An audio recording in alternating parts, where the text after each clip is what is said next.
This is a reflection. It blends together our most recent days of being on the farm, our learnings from the book of Hebrews, and my learnings from my family heritage. These three areas are important in my life, and it's important to pay attention and then to reflect on what this might mean for us. Number one, springtime on the farm often makes me think back to my own roots, anchoring me to the land and anchoring me to those who went before us. And it anchors me to why God gives us fields in which to care for and then to reap a harvest out of those fields. And I mean this in an agrarian sense, but also in building His kingdom. Two, we've been learning a lot about Hebrews. We know that Hebrews is organized by 5 exhortations, and in the second exhortation, the author talks about entering into God's rest while it's still today. He wants the Jewish churches to stand firm in the apostles' teaching, which he calls the word of Christ. He says they must do this while it's still called today. And the author is using that word today to mean both the present time and the future time, that both times we can enter into God's rest. And we do the same throughout this reflection piece. Third, my uncle has written a book about my own family heritage, and he used a few other related books from some other research, and he did his own research. And I read this book while I was on the farm this spring, and it taught me so much about my own heritage and the blood that runs through my own veins. And thus, it's important for me to reflect on all of these and integrate them together to see what it might mean for us.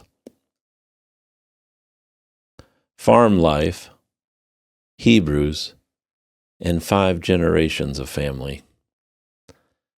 I was a child in the 1980s, and I could hardly imagine life a few years ahead. 5 years ahead seemed so far away, and it conjured up so many questions that it seemed like time might not be able to move that far. Thus, I lived most of my life in those days in the present, filling my youthful days with my schooling, my church activities, sports like baseball and basketball, and filling out my present days was my farming life. The endless activities of having a home nestled next to the cattle and to the pigs, and the apples and pears from the trees and the delicious strawberries were something I looked forward to with great anticipation, working for months in weeding the garden in that anticipation of just the first taste of that juicy strawberry. But while I lived in the present in my youth, my mind was often occupied with the future. I learned early on that my mind was wired to think about the future, to dream about what could be, or how things should be, or why we do things the way we do them. When the pastor frequently said, "Follow the commandments of Jesus and be like Jesus," that is how we are to live a fruitful life. These statements stuck in my mind, and they occupied my mind constantly. I thought, what are the commandments of Jesus, and why does a God command us? There must be something more to it than just commanding. But what could it be? And why does the pastor not talk about those things? Are we even sure there's a Jesus? And how do the other religions of the world fit? What aspects of truth do they say they have? Is it possible that no other religions have no elements of truth in them? Why is a fruitful life something that's always in the future? What about today? Everything seems to be about in the future in Christianity. But what about a fruitful life in the present? Do we have promises for that? Why does everything in the church seem so formal and religious with all its traditions that surround it? The real progress seems to take place outside of the formal time. When we sit at a meal at Grandma's house, when we're drinking coffee and tea with cookies and ice cream, when we talk with friends before and after the formal church events, when we're talking with friends and parents during and after the sporting games, it's a time when everyone is talking about their daily lives. It seems like the most progress in the faith is made. We talk about how we should fit these things into the commandments. In my youthful schooling days, I had a friend named Jake. At the point of this story, Jake was 12 and so was I, and I got the courage to ask him about these things that occupied my mind one day. Jake listened to me rattle off a long list of contemplations that were on my mind. I can still remember his smile as he listened to me. And I can still remember his youthful response. You could tell he had something big, and he knew it would be interesting to me. In response to all of my contemplations about the future, he responded to me with his thoughts on the present. He said that his older brother had a girlfriend and that he saw them kissing. And he said that they had been kissing a lot, and that had made his older brother really quite happy. His brother wasn't so mean to him after kissing his girlfriend. Jake had shared that this had been happening for almost 3 weeks now. So Jake made the conclusion that the answers to all of my contemplations and questions was that kissing a girl would bring a fruitful life.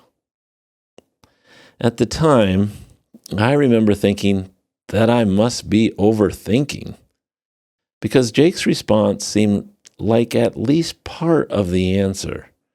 Part of the answer to the future is enjoying the present. I continued to listen to the pastor, and I listened to my friend Jake. It seemed that both were telling aspects of the truth in their own ways. The pastor knew the Bible, and Jake did not think like me. At times I wondered if Jake thought at all, but still I always knew what Jake thought. He was honest, he was truthful, and I liked that. Plus, he talked a lot about girls, and I was beginning to learn that so did I. My leaders and my peers had an impact on me. Now, the year is what it was then, the future.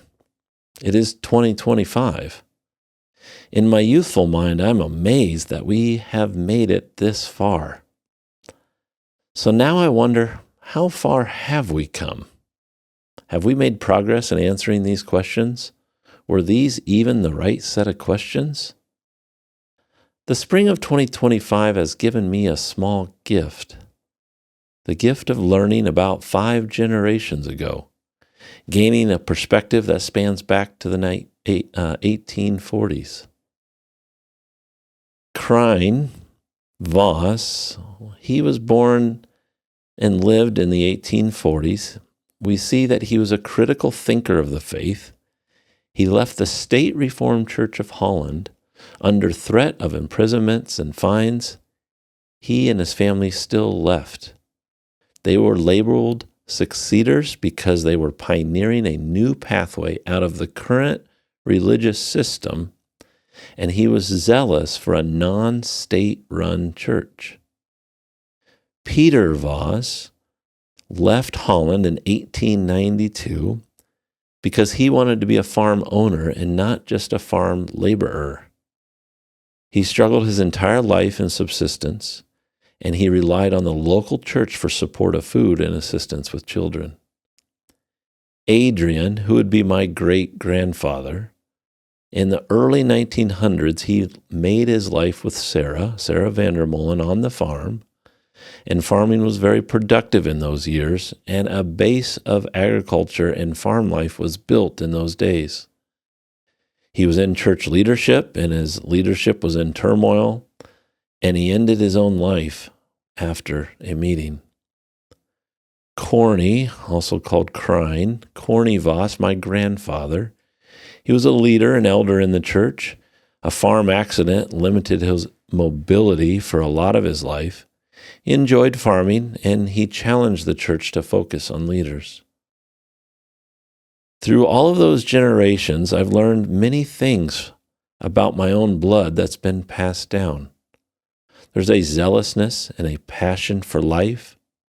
There's a willingness to risk much to be aligned with the beliefs of the faith.